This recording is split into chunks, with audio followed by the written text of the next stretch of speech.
it's fascinating. And so then we saw the values of all these ordinals skyrocketing while nobody wanted to touch NFTs anymore. And so it was weird because people thought digital collectibles were over and it was a fad, but in fact, it wasn't over.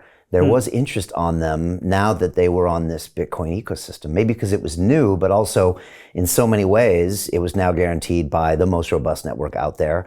Your whatever collectible art was on chain, not subject to some Amazon web server going down. And all of a sudden you had massive interest, which helped your business model because then people came to you and used OrdinalsBot to start minting ordinals everywhere. And now they are everywhere. How big is this market now?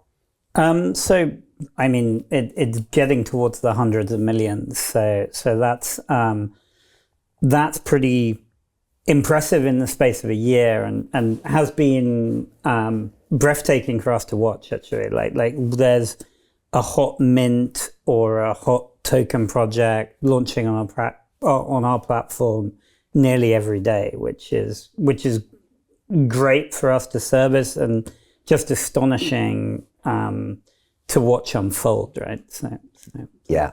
All right. So we've talked about the collectibles. Next, the BRC20 becomes interesting.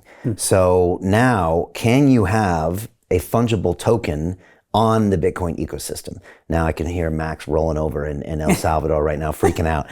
But this becomes really interesting. If you can now have a token you can trade on this most robust ecosystem.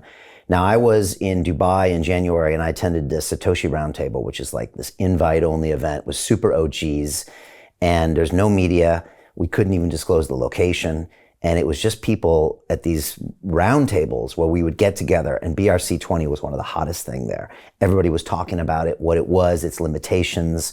A lot of big players were there, and I was learning and listening to these conversations. What is BRC20? Can you explain it? Obviously, it sounds a lot like ERC20, which I guess is intentional. Maybe walk people through like what the thoughts are, and maybe even quickly, what is ERC20? A lot of people might not even know. Okay. So yes, like you say, BRC20 is designed to be a Bitcoin fungible token standard. So where people can have a set number of tokens with a particular ticker, and then in theory, what we're really trying to push forward is so-called Bitcoin utility. I guess to your main question, ERC20 was a very famous token standard on Ethereum. BRC20 is now a growing in fame token standard on Bitcoin. And the reason why you want these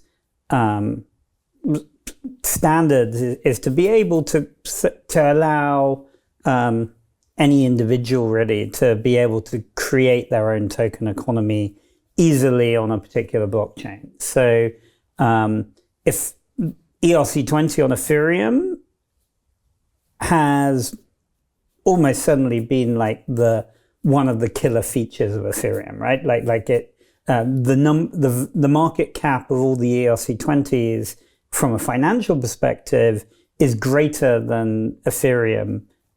In most markets, it can go up or down, but I think it's been certainly the killer feature of Ethereum. Obviously, I think we've seen this huge interest in that ecosystem taking off in Bitcoin, and from sort of most people that I know in crypto think that Ordinals and BRC20 has been like the strongest narrative in all of crypto in the last year, and I think probably a large part of that it's always hard to know, but I personally think that any mature crypto ecosystem needs a non-fungible ecosystem where you're storing individual bits of data and figuring out use cases for that, and then you need a token ecosystem. And the reason why that's interesting is actually, firstly, it just drives speculation, right? Like the being able to have people come up with an idea and a concept and attach it to a token has proven I think, over the last 15 years to be very, very powerful, and almost like the seed of Bitcoin was that there was this first kind of decentralized token at scale that lots of people could buy into. But an innovator, right, like wants a particular organization to be able to leverage a token economy. And the power of a token economy is that you can get in the hands of thousands, hundreds of thousands, millions of users and drive forward a particular thing or idea. And like we've obviously seen the concept of DAOs, so decentralized autonomous organizations.